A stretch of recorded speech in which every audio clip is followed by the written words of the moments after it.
Bem-vindo a mais um vídeo de análise e leitura comentada do livro Gerenciamento da Rotina do Trabalho do Dia a Dia do professor Vicente Falcone. Me chamo Luiz e esse é o canal Gestão e Melhoria e hoje vamos para o capítulo 12, como gerenciar para melhorar seus resultados e alinhar as suas metas com as metas da diretoria. Esse capítulo é bem interessante porque a gente sai daquele nível somente gerencial, onde temos nossos indicadores mapeados e agora passamos para uma visão de cascateamento, de como se conecta com a visão do presidente que está tendo a visão de futuro, de médio, longo e curto prazo, associado diretamente às necessidades do cliente.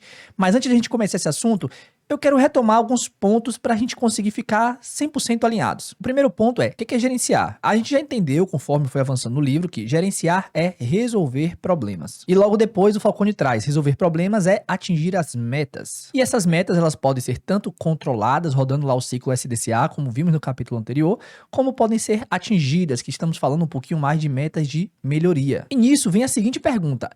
É o gerente que define as metas? De maneira pragmática, o livro traz que não é o gerente que define as metas. As metas, elas vêm a partir das necessidades dos clientes ou dos stakeholders, como já vimos, né? Embora o livro traga como não, é algo mais ou menos entendível, né? Na prática, o que acontece, né? Com base nas necessidades do cliente, nós criamos os nossos indicadores e estabelecemos essas metas para alcançar. Então, sim, de fato, é o gerente em cada um dos seus níveis gerenciais que estabelece essas metas, porém, elas vêm de uma necessidade externa, né, do cliente para dentro da empresa. Então, essa é a estrutura. E aí o Falcone, ele resume logo no comecinho tudo isso que a gente está discutindo antes de iniciar o capítulo, que é o seguinte: não existe gerenciamento sem meta. Gerenciar é estabelecer metas e ter um plano de ação para atingi-las. Quem não tem meta é tudo menos um gerente. Forte, né? Então, com isso, vamos iniciar o capítulo de hoje. Bom, como já falamos, podemos enxergar de duas maneiras diferentes as metas. Então, temos as metas padrão, que são o quê? Metas que devem ser mantidas variando muito pouco em torno de seu valor. E aí a gente trabalha no ciclo SDCA, um ciclo de controle de processo que já vimos bastante nos capítulos anteriores. E temos também as metas de melhoria, que são metas que devem ser atingidas, seja elas na sua unidade gerenciais ou metas que vêm, né, de cima para baixo, de uma maneira top-down, que é através das diretrizes, do cascateamento de metas. E nisso a gente roda o ciclo PDCA para atingimento delas. E no capítulo 8 ele fala que esses indicadores eles podem ser estruturados de duas formas. Quais são elas? Primeira, através do gerenciamento pelas diretrizes, que a gente vai cascatear. A gente vai entender lá a visão da presidência, que está diretamente conectada com os stakeholders, e esses indicadores vão ser cascateados até chegar aos indicadores da unidade básica gerencial, que é a unidade que você toma conta. Então, para o GPD já tem esse vídeo aqui, então, explicando, mas a gente vai passar de novo só para enfatizar, enraizar, que é o que? Alta gestão define as metas, essas metas são as metas maiores, ocorre o desdobramento de metas para cada um dos níveis gerenciais, até chegar aqui no nível de gerencial básico, onde esse indicador, esse item de controle que vamos estabelecer as metas, eles são metas prioritárias, ou seja, são metas que vêm da alta gestão buscando justamente uma visão de contato com os stakeholders. Falando para dentro, a gente fala aqui no nosso gerenciamento da rotina, então temos todo aquele mapeamento onde definimos os itens de controle, a gente tem que fazer o levantamento de dados para conhecer justamente como é que está o estado atual, como é a ideia de onde a gente quer chegar, o que precisamos manter e controlar dentro do nosso processo, e a partir disso nós elencamos os itens de controle prioritários. Então, é tanto pelas diretrizes quanto pelo gerenciamento da rotina dentro do seu papel de responsabilidade e autoridade. E nesse capítulo, ele vai justamente conectar e explicar, abrir mais como é que funciona essa visão, né, da avaliação da unidade gerencial básica, ou seja, do seu nível de atuação, e como se conecta com as metas estabelecidas lá pela presidência, pela alta gestão. E aí, já no capítulo 12, ele traz como receber as metas. Então, vamos lá. E o método de recebimento de metas é o método do gerenciamento pelas diretrizes, ou GPD, que inclusive vai ser o próximo playlist que vamos trabalhar, que é o livro dele também, Gerenciamento pelas Diretrizes. E vou deixar até o link abaixo, se você já quiser comprar o livro para começar a dar uma olhadinha. Tem também o link desse livro aqui que estamos estudando, que é o Gerenciamento da Rotina no Trabalho do Dia a Dia. Mas o que é que ele fala aqui nesse livro? O método de gerenciamento pela diretriz é o quê? Desdobra as metas de sobrevivência da empresa, justamente porque a presidência ela vai olhar onde que a gente consegue sobreviver. Mas como assim? Pensa no cliente final. O que é que ele realmente espera? O cliente final ele espera um produto que tem uma qualidade boa, ele espera que o preço seja um preço competitivo, onde ele possa comprar um produto mais barato, mantendo a melhor qualidade, que seja durável, que traga segurança e usabilidade para ele. E tudo isso quem vê é a visão da alta gestão. Eles que estão em contato direto com a visão da entrega do produto ou do serviço. Então, parte da alta gestão. Na seguida, além de vários indicadores, né, o Falcone traz aqui principalmente que tem um desdobramento da qualidade, ou seja, da necessidade dos clientes, e vai do presidente até o nível operacional. Podemos trabalhar todo esse cascateamento de metas. E como é que funciona? Metas anuais da presidência transformam-se em um plano de ação anual da gerência, ou seja, é um plano de atingimento das metas gerenciais a partir de projetos a serem implementados.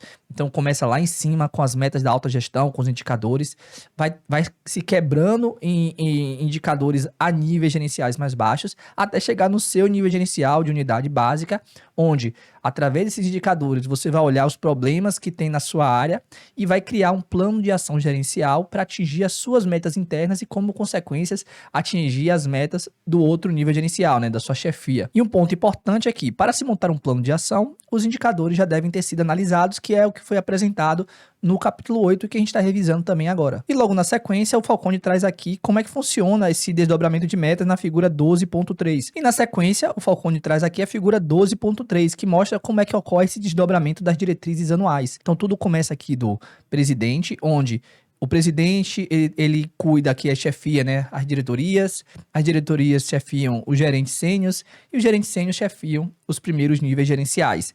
E a partir disso começa a ocorrer o cascateamento de metas. Então, tem a diretriz do presidente, onde tem essa meta maior, ela pode ser quebrada em metas menores, né, itens de verificação, cada um com suas metas. E esses indicadores, cada um das diretorias vão ser dono desses indicadores, estabelecer suas próprias metas.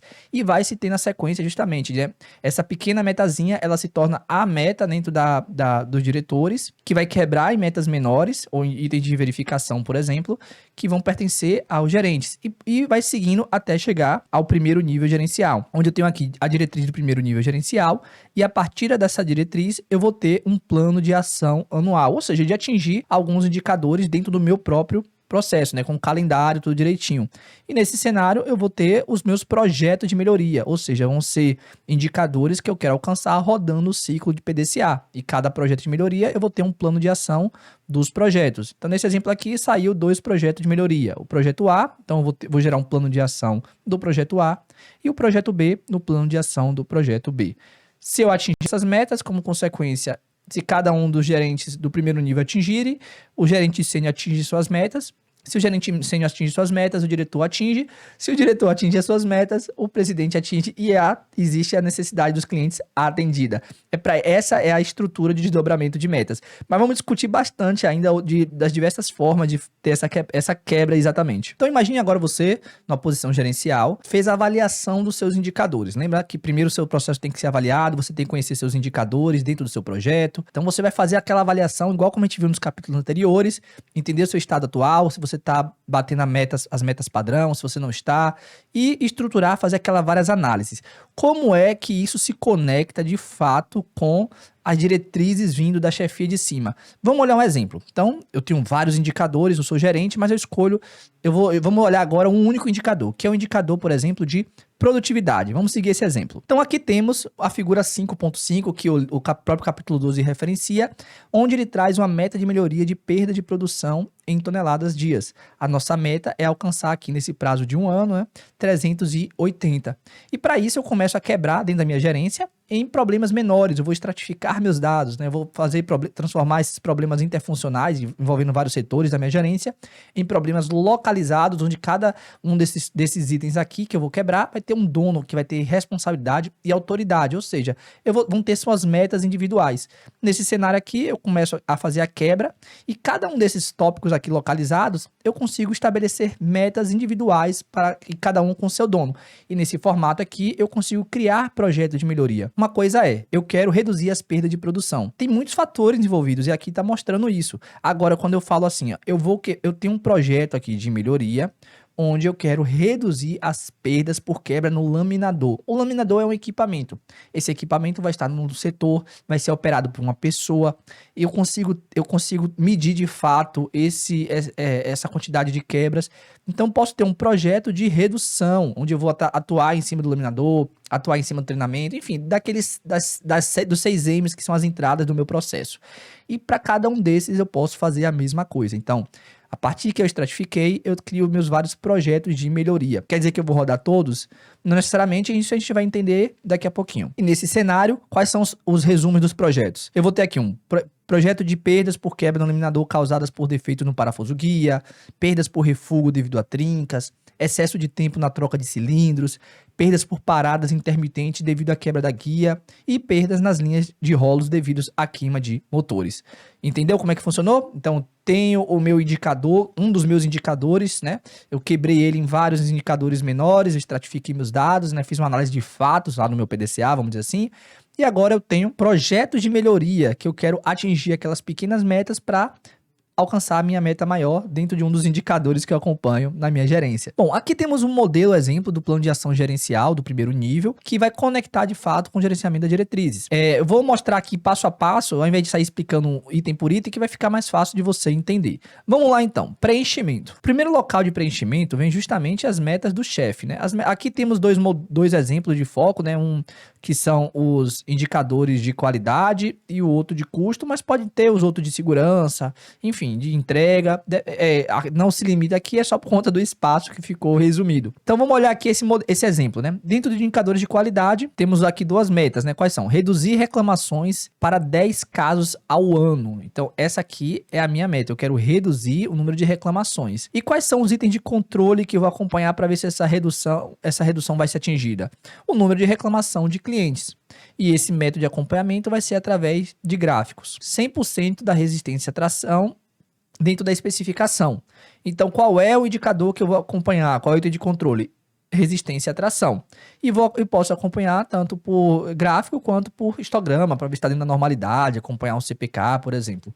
E nisso eu posso fazer para todos os itens. Isso aqui vem do nosso chefe, né? Porque já saiu justamente das diretrizes. Nós recebemos tanto as metas como os itens de controle e a forma de acompanhamento. Vamos seguir para o próximo item de preenchimento. O próximo item são justamente os projetos que a gente estruturou. Então lembra que a gente vai ter vários projetos com análise dos nossos indicadores. Nós já temos a análise da nossa unidade gerencial, elencamos todos os indicadores, conseguimos quebrar esses indicadores em indicadores mais localizados e a partir deles temos os nossos possíveis projetos de melhoria. Então todos os projetos de melhoria, eles vêm aqui encaixadinho para a gente começar a casar junto com as metas do chefe. Então com os projetos de melhoria, nós conseguimos elencar os nossos itens de verificação. Lembrando que nós atuamos sobre o processo e aqui vão ser os resultados. Então, se eu quero reduzir as paradas pelo laminador, como é que eu acompanho isso operacionalmente? Acompanhando a disponibilidade do laminador. É o meu item de verificação, onde eu consigo atuar. Se eu aumento a disponibilidade do laminador, como consequência, eu reduzo as paradas do laminador. É o item de verificação, eu consigo atuar sobre a disponibilidade. E aqui, é claro, eu vou ter a pessoa responsável para atuar sobre o processo e melhorá-lo, né? Então, esses são os próximos itens. A gente vai para cada um desses projetos, eu consigo ter aqui como eu vou acompanhar dentro do meu processo os itens de verificação. Lembrando mais uma vez, item de verificação a gente acompanha as entradas, os processos, itens de controle a gente acompanha as saídas, beleza? Vamos seguir. A partir daqui, nós temos desse lado aqui os projetos e a parte de cima nós temos as metas do chefe. A ideia agora é a gente fazer um cruzamento. Qual é a relação entre as metas da nossa chefia com os nossos projetos internos de melhoria? Porque eles precisam ter cruzamento, eles precisam ter relações. Para a gente entender o que a gente vai priorizar para rodar o ciclo PDCA, as ordens, os prazos, primeiro temos que entender quais são os projetos que impactam os indicadores da nossa chefia. E assim a gente conecta os indicadores. Então aqui é um modelinho de trás, né?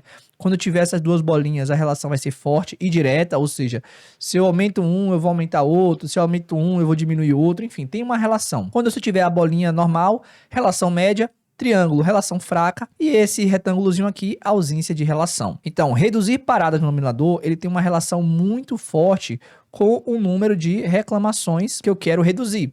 Então indica aqui que eu posso dar uma priorizada, assim como reduzir as quebras de mancais, eu vou reduzir a quantidade, tem uma tendência também de reduzir a quantidade de reclamações. Agora, por exemplo, reduzir a quebra de mancais não tem relação nenhuma com a resistência à tração do meu material. Aumentar o ritmo de carga de bobinas não tem conexão nenhuma com o número de reclamações. Porém, se eu aumentar o ritmo de carga de bobinas, eu posso melhorar a questão da resistência à tração dentro da especificação.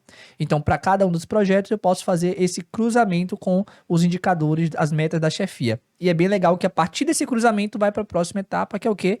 A priorização. Com base no número de impactos que aquele projeto de melhoria vai ter nas metas da chefia, eu consigo ter essa priorização. Por exemplo, reduzir a quebra dos mancais, eu tenho 2 indicadores aqui, que eles têm uma alta correlação, eles são muito fortes. Então, se eu conseguir melhorar esse projeto meu aqui, né, melhorar, por exemplo, a perda de quebras por mancais, eu vou ter impacto em 2 indicadores da minha chefia. Então, faz sentido eu priorizar eles. Agora, por exemplo, aqui, ó, o índice de carregamento de bobinas, que está associado ao projeto de aumentar o ritmo de carga das bobinas. Dentro dos projetos que eu linkei, 2 deles aqui, ó, não tem relação nenhuma com as metas da chefia e apenas um tem uma correlação forte. Então, eu posso fazer uma priorização aqui, C, né, que é uma priorização que não vai ser o que eu vou rodar primeiro do ciclo, por exemplo. É uma forma de a gente acompanhar. Então, tendo essa estrutura aqui, eu consigo saber exatamente quais são os que eu vou acompanhar e, principalmente, que eu coloquei aqui, ó, a gente consegue, com base na relação, as metas, eu consigo estabelecer essas metas aqui para entender, ó, como reduzir a quebra dos mancais, ele tem uma prioridade alta, eu quero reduzir aqui 2 indicadores, eu tenho que entender aqui qual a meta que eu vou estabelecer para esse meu item de verificação de forma a alcançar essa meta. As metas internas da minha unidade gerencial, elas têm que estar casando com as metas da minha chefia. Eu preciso pelo menos reduzir em 50% a quebra de mancais para que eu garanta que a meta da minha chefia seja atendida. E aí eu tenho que fazer todas essas relações para conseguir alcançar. É bem legal essa figura aqui, eu gosto. Tem outras que eu gosto mais, mas eu achei interessante esse modelo. Vamos seguir adiante. E por último, temos aqui o cronograma, né? Então, dentro do cronograma, eu vi aqui que esse projeto de reduzir quebra de mancais, como ele tem uma prioridade maior, vai ser o primeiro que eu vou rodar aqui. Na sequência, eu posso começar a iniciar aqui o outro projeto de melhoria, que é o do Souza aqui, na disponibilidade do laminador.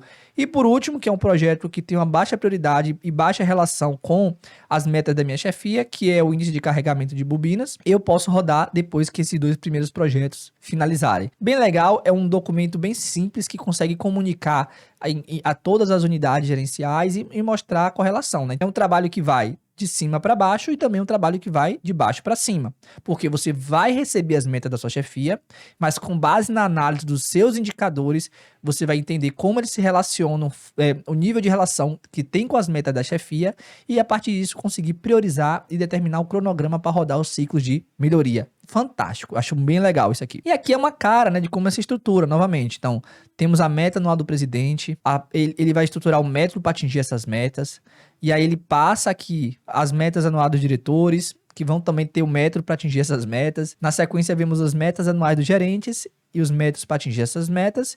E, por fim, as metas anuais no primeiro nível gerencial, que é estruturado justamente no plano de ação gerencial, que é esse modelo aqui, né? Esse plano de ação é, em resumo, quais são os projetos, a calendarização e quais são os projetos de melhoria que vamos rodar para conseguir atingir as metas da nossa chefia. E a partir disso é rodar o ciclo PDCA normal. Beleza? Como eu gosto de trazer conteúdos extras, esse aqui que a gente viu até agora é o método que Falcone traz em relação ao gerenciamento para diretrizes, ou seja, sair da alta direção às metas até chegar ao nível de gerenciamento de nível básico, beleza?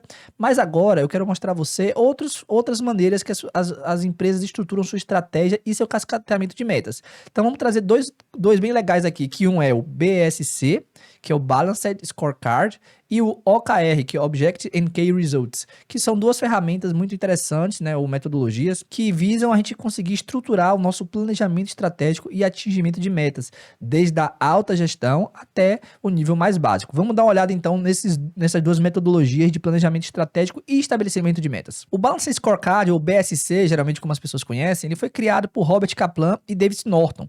E a ideia dele aqui é estruturar a estratégia da empresa com base no acompanhamento de 4 perspectivas, que é o que a gente vai mostrar aqui. Isso é bem interessante, né? O próprio Falcone, como você já viu, ele traz aqui, quando a gente vai estabelecer os indicadores, olhar várias visões diferentes, né? Porque, principalmente pequenas empresas, micro, médias empresas, elas olham sempre muito mais para o financeiro, né? Vendas, finanças, enfim. E nós temos que conectar e equilibrar os indicadores olhando para mais de um indicador, não só para indicadores financeiros. Você viu que o Falcone já trouxe isso, trazendo questão não só de custo, mas segurança, moral, a qualidade, que visa qualidade intrínseca, que olha as necessidades do cliente. Então a ideia do BSC é muito parecida. Nós vamos olhar a empresa, estruturar a estratégia da empresa, olhando principalmente 4 perspectivas principais, né? Então, iniciamos aqui, claro, com o olhar dentro da área de financeiro, mas também vamos olhar o quê? O olhar dos clientes, a parte dos processos internos e a questão da inovação e aprendizagem. Então, toda a estrutura da estratégia da empresa, a gente vai estabelecer esses indicadores olhando esses 4 pilares aqui. E como é que é feita essa estrutura do BSC? Então, com base aqui nessas 4 perspectivas, para cada uma delas, nós vamos estabelecer objetivos, indicadores que vão avaliar como é que está essa evolução desses objetivos, as metas para alcançar esses objetivos e, é claro, como a gente já mostrou também no próprio Falcone, né, o que ele chamou aqui de iniciativa ou plano de ação. Então, para cada um deles, clientes, processos, aprendizagem e financeiro. E assim a gente equilibra os indicadores e trabalha de uma maneira mais diversificada, né? Não tem como, por exemplo, eu atingir resultados financeiros. Vamos pegar um exemplo aqui e a partir dele eu falo melhor. Financeiro, objetivo, aumentar a receita. Quais são os indicadores? O valor da receita dentro de um determinado período, né? Se a gente está falando aqui, por exemplo, de um prazo de 1 ano. A meta vai ser aqui de aumentar a receita para 15% ao ano. E quais são as iniciativas para eu conseguir alcançar essa meta aqui? Aumentar as vendas e aumentar o valor do ticket médio. Se eu aumento as vendas, naturalmente eu consigo aumentar a minha receita. E aumentar o valor do ticket médio é porque se eu tenho vários produtos com vários preços diferentes, se eu aumentar muito as minhas vendas, mas dos produtos com um valor menor, não vou ter esse impacto tão grande quanto se eu vender vários produtos com valores mais elevados, ou seja, eu aumento o meu ticket médio, eu aumento o valor médio do preço dos meus produtos. Com essas 2 iniciativas aqui, eu vou estruturar um plano de ação para atingir essas duas estratégias. Como consequência, a ideia é que eu alcance esse aumento da receita de 15% ao ano.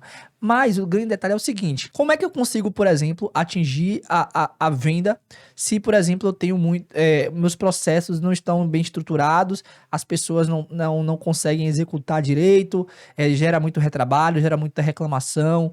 Por exemplo, se está gerando muita reclamação do cliente, o que isso quer dizer? Que o cliente vai deixar de comprar. Eu consigo aumentar a venda se o cliente deixar de comprar? Então, eu tenho que atingir indicadores do cliente, por exemplo. Eu tenho que melhorar, por exemplo, que eles promovam mais a gente, que eles fiquem felizes, ou seja, aumentar, por exemplo, o NPS, que é um indicador que chama Net Promoter Score, que ele avalia o quanto o cliente está disposto a promover. Se o cliente está mais feliz com a gente, ele vai comprar mais. Então, observe que um está olhando para o cliente, o indicador, e o outro está olhando para o financeiro. Essa é a ideia do BSC nesses 4 olhares. Então, eu olho para fora, eu olho os meus processos internos. Não tem como, por exemplo, se eu quero aumentar mais as vendas, às vezes os meus processos internos não são suficientes para atender essa demanda que eu projeto. Então, tenho que melhorar meus processos internos também. Tudo se conecta. As pessoas têm que saber aprender, estudar e evoluir na empresa para conseguir entregar melhores resultados. Então, são 4 frentes principais. É interessante porque ele deixa uma metodologia bem estruturada, mas ela é pouco flexível. E agora eu vou trazer uma que é mais flexível, que eu acho bem interessante também, que é uma metodologia de planejamento estratégico já mais moderna, que é o OKR. O OKR, como eu já falei, né, o meu inglês muito sofisticado, ela é Objective and Key Results, mas em português, de maneira mais simples, né, pra gente não errar, objetivos e resultados chaves. Ela foi inicialmente, né, criado aqui, dá-se a criação para o Andrew Groove, lá na Intel, como uma forma de fazer o planejamento estratégico, mas foi muito difundido e hoje é utilizado pela Google, então ela utiliza lá para fazer todo o seu planejamento estratégico. E por quê? Porque é uma empresa de tecnologia e precisa de processos ágeis, de estratégias ágeis também. Então, a OKR ela é uma metodologia ágil focada principalmente, se não o grande foco dela, que é o planejamento estratégico. Sua estrutura, o nome já diz, né? Objetivos e resultados chaves. Ela é formada por objetivos mais resultados chaves e mais o plano de ação. O plano de ação você já conhece, mas o que significa objetivos e resultados chaves, o Key Results para o OKR? Vamos lá. Objetivos são declarações qualitativas que definem uma direção clara e inspiradoras. Ou seja, ele vai me dizer onde eu quero chegar. É isso que significa o objetivo. De uma maneira sempre inspiradora, sempre galgando alcançar um nível mais elevado. E os resultados-chave são o quê? São métricas quantitativas que medem um progresso em relação ao objetivo. Ou, em outras palavras, elas traduzem o que o objetivo foi alcançado. Se o objetivo ele é qualitativo, ele é inspirador, eu tenho que ter métricas que digam assim, ó, quando eu cheguei nesse estado aqui, significa que eu alcancei o meu objetivo. Vou dar um exemplo simples aqui e depois vamos para um exemplo mais real. Eu quero que 2025 seja o melhor ano de minha vida. Beleza, pô, bacana, objetivo inspirador, desafiador também, mas o que significa ser o melhor ano de minha vida? O que traduz isso? Por exemplo, eu posso dizer que eu ganhar, por exemplo, 2 milhões de reais. Então, isso é um indicador, mas será que é suficiente? Eu posso dizer que é ter ido na academia todos os dias, no ano todo, por exemplo, 365 dias, 2 milhões de reais. Então, isso significa que se eu atingir esses dois resultados, significa que eu atingi o meu objetivo de ter sido o melhor ano de minha vida. Exemplo bem ruim, né? Mas essa é a ideia do OKR. Você tem um objetivo inspirador e resultados que traduzem que aquele objetivo foi alcançado. Vamos para um exemplo. Então temos aqui um objetivo, expandir a presença da marca no mercado internacional. Então essa empresa, ela quer alcançar agora um novo mercado, um mercado não só nacional. E aí agora eu vou estruturar o que traduz, quais são os indicadores que quando eu alcançar aquelas metas, eu vou dizer que de fato eu consegui expandir a minha presença de marca no mercado internacional. Primeiro, aumentar as vendas internacionais em 30%. Segundo, estabelecer parcerias com pelo menos 5 novos distribuidores no exterior. E terceiro, ampliar a presença digital em 3 novos países. Se eu atingir esses 3 resultados, na sua visão, você acha que a empresa pode dizer que ela expandiu a presença da marca no mercado internacional? Sim, não. Se eu atingir 70% desses indicadores, quer dizer, se eu atingir 2 de 3 indicadores, significa que eu atingi. Essas reflexões que eu estou fazendo para você é que justamente dentro da estratégia a gente faz para entender. Eu posso colocar um nível máximo, que essas metas têm que ser bem desafiadoras, mas eu posso dizer, se eu atingir 70% desses 30%, significa que eu alcancei. Ou não, eu tenho que de fato atingir esses 3 indicadores, senão eu não atingir o meu objetivo. E nesse cenário que eu estou dando no exemplo do OKR, como é que ele se relaciona, por exemplo, com esse cascateamento de metas, as metas de alta gerência ou do seu nível gerencial? E aí é bem interessante porque o OKR ele tem 2 modelos de cascatear os seus objetivos e resultados chaves. Quais são eles? Um dos modelos é o de cascateamento e o outro é de alinhamento. Então aqui nós trazemos os 3 níveis gerenciais e vamos olhar tanto para o cascateamento como para o alinhamento, como o OKR ele se comporta. Para o cascateamento, observe que interessante. Então lá no primeiro nível, por exemplo, da presidência, eu tenho o meu objetivo e a estruturação dos meus resultados chaves. Quando eu vou para o segundo nível gerencial, o resultado-chave do nível superior, ele passa a ser o objetivo. Agora não tão inspiracional, né? Porque eu vou ter uma métrica, eu vou ter informações de atingimento, eu vou ter uma meta estabelecida. Mas ele passa a ser o objetivo. E a partir disso, com esse objetivo estruturado que vem do resultado-chave do nível superior, eu vou estruturar aqui os meus resultados-chaves do meu segundo nível. Esses resultados-chaves do segundo nível, eles vão se transformar nos objetivos do terceiro nível, e aí, como consequência, eu vou estruturar os meus resultados-chaves do meu terceiro nível. E esse é bem legal, né? Que aí, para cada um desses níveis aqui, eu tenho as minhas metas que eu quero alcançar. E aí, com base nos meus indicadores da minha área, eu posso rodar um PDCA, por exemplo, para alcançar essas metas. Não são metodologias diferentes, né? O PDCA é a metodologia de solução de problemas, de atingimento de metas. Então, não importa tanto, vamos dizer assim, de onde vêm as metas, né? Mas nesse formato aqui, as metas vieram do OKR. Assim como poderia vir no formato do BSC ou do formato que o Falcone trouxe lá do plano gerencial. Mas tem que vir a meta de algum lugar. Nesse exemplo foi do OKR. Essa aqui é uma estrutura bem difícil, inclusive eu gosto muito de pesquisar mais sobre os temas para trazer mais completinho para vocês. E tem-se uma crítica muito forte aqui nesse modelo, porque é um modelo que é muito top-down, ele é muito engessado, eu tenho que conseguir realmente bem estruturar, às vezes aquele nível, ele não conversa tanto com o nível de sim, com o nível mais superior, às vezes não traduz, se eu resolver isso aqui, não vai alcançar de fato o primeiro nível gerencial. Então as pessoas gostam muito do outro nível aqui, que até se assemelha muito mais ao que o Falcone trouxe, que é o de alinhamento. Nesse exemplo aqui, ó, eu tenho aqui o primeiro nível gerencial, e para cada um dos níveis abaixo deles, cada nível eles mesmos montar os seus objetivos e resultados chaves, mas agora eles vão conversar com o nível principal. Então, esse terceiro nível, ele não vai conversar mais com o nível superior, não vai ser justamente um KR que vai se tornar um objetivo. Não, no meu nível gerencial, eu vou estruturar o meu objetivo e meus resultados chaves, desde que ele converse lá com o atingimento principal da companhia, né? Com o OKR principal do primeiro nível, do mais alto. É uma ferramenta muito interessante, porque aqui passa a ser não só de top-down, existe o top-down, mas existe o bottom-up, né? De baixo para cima também, né? De cima para baixo e de baixo para cima. E nesse formato aqui eu não engesso tanto, porque cada um aqui pode fazer essa construção. É bem legal, eu também gosto, e acaba sendo praticamente o que o Falcone mostrou no livro, porque vem as metas da alta direção, ou seja, as metas da chefia, eu tenho a minha análise dos meus indicadores, e eu vou fazer essa relação de quais os meus projetos da minha gerência conversam com as minhas metas da minha chefia. E a partir disso eu priorizo para estruturar o ciclo de melhoria de acordo com os projetos que vão mais impactar as metas da minha chefia. Então é muito parecido, são formas diferentes, né? O mundo evolui, então tem coisas que a gente pode abordar de maneira diferente, e faz aí você a sua crítica, a sua avaliação, o que você acha, beleza? Vamos seguir. Aqui eu trago um exemplo de um OKR cascateado, né? Então, nível 1, OKR da empresa estratégico. Objetivo: expandir a presença de marca no mercado internacional. E aí, nesse exemplo aqui, né, o KR1 é aumentar as vendas internacionais em 30%.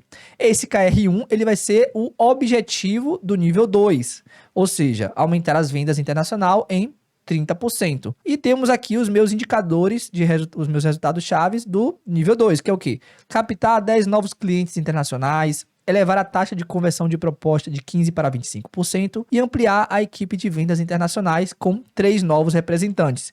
E agora um desses resultados chaves vai virar o objetivo do meu terceiro nível. Então o objetivo aqui, ó, que é o KR1, ele virou o objetivo do terceiro nível. Captar 10 novos clientes internacionais. Quais são os KRs que eu vou estruturar aqui? Realizar 50 reuniões de prospecção com leads qualificados, fechar pelo menos 3 contratos por representantes e melhorar a taxa de resposta de e-mails comerciais de 20% para 40%. Vamos agora só recapitular de baixo para cima? Então, se eu atingo esses 3 indicadores dentro desse nível, então tem várias aqui gerências, esse aqui é uma das gerências, certo? Se eu atingo esses 3 indicadores, consequentemente, eu vou atingir esse KR aqui, que é captar os 10 novos clientes internacionais. Se além desse KR eu conseguir atingir esses 3 KRs aqui, consequentemente eu vou conseguir aumentar as vendas internacionais em 30%. E se eu atingir esses 3 KRs, eu vou consequentemente expandir a presença da marca no mercado internacional e eu atinjo os objetivos, a estratégia da alta gestão. É bem legal, gosto muito do OKR, para mim ele funciona muito, você pode associar também com análise SWOT para entender, enfim, é um assunto para outro vídeo também, mas são essas 3 visões, tanto do livro, como do Balance Scorecard, como do OKR, para estruturar a estratégia da companhia e cascatear, né, desencadear as metas para até o nível operacional. Beleza? Vamos seguir adiante. Aqui ele traz um resumo, né? Então, OKR, foco, metas ambiciosas e flexíveis, enquanto o BSC é a execução da estratégia mais equilibrada e mais um pouquinho engessada, né? A forma de medição, a gente mede através dos KRs, dos resultados chaves. No caso do BSC, são os KPIs, né, os indicadores de desempenho. Horizonte temporal, o OKR a gente geralmente trabalha curto prazo, trimestral, anual, enquanto o médio e longo prazo. E o alinhamento tem 2 tipos, como falamos, né, o cascateado desenhado e o alinhado, né? Um vai de baixo para cima e o outro de cima para baixo. Enquanto o BSC, ele é mais travado, é mais hierárquico, de cima para baixo. A diferença aqui, muito mais, eu digo, além da questão do engessamento, é que o OKR, você que vai estruturar os indicadores. Aqui, os focos já são bem estruturados, né? Clientes, processos internos, financeiros e aprendizagem/inovação. Então, muda muito isso aqui, é um resumo dessa estrutura. E por fim, o Falcone traz aqui, né, justamente esse resumo que ele já trouxe nos capítulos anteriores de como atingir as metas. Lembrando, né, então temos dois olhares. O olhar de controle de processo, as metas padrões, onde eu rodo o ciclo SDCA, que a ideia é que a gente manter lá nosso CPK, né, em 1.33. Esse aqui eu vou garantir que um processo tenha um mínimo de defeitos e variação possível. E aí eu consigo trabalhar aqui sempre pensando em manutenção do resultado. Enquanto eu tenho aqui também o nosso PDCA. E o PDCA, ele pode ser visto de duas formas. Eu tenho aqui o PDCA de pequenos incrementos de melhoria, de metas sucessivas, onde eu não vou modificar o processo, meu foco é muito mais em reduzir os desperdícios que eu tenho no meu processo, né, atacando lá os meus 6Ms, onde eu rodo aqui o meu Kaizen. Eu escolho um processo, rodo o ciclo PDCA, identifico as possíveis causas raízes que estão impactando e gerando variação ou não estão alcançando a meta do meu processo, e eu consigo melhorar eles. Ou eu tenho aqui o nosso Kaikaku, né, que é melhorias drásticas, ou seja, eu vou deletar aquele processo e vou implementar um novo processo. Vai vir com a inovação, que é a melhoria drástica, onde eu tenho aqui, como eu falei, né? Onde eu tenho reprova a tua maneira de trabalhar, busca a maneira ideal de trabalhar, e dentro da própria nova mudança, eu já promovo elas já sem desperdício algum, né? E eu implemento esse novo processo. Essas são as duas formas de atacar a melhorias, seja ela pequenos incrementos com Kaizen ou melhoria drástica com novos processos, que é o Kaikaku. E no capítulo de hoje é isso, e no próximo capítulo falaremos como utilizar melhor o potencial humano. Vamos falar um pouquinho sobre a questão do ciclo de controle de qualidade, como a operação, quem está envolvido no processo pode trazer as melhorias. Vamos falar das necessidades básicas para conseguir que as pessoas trabalhem com qualidade, sejam felizes dentro das possibilidades no trabalho. Trabalham muito, principalmente aquelas que estão lá da pirâmide de Maslow. Vai ser uma conversinha bem interessante, vai ser um capítulo bem enxuto. Estamos na reta final. Curta, compartilhe, se inscreva se não se inscreveu e comente aqui para engajar um pouquinho esse vídeo, beleza? Tchau, tchau, até a próxima. Valeu!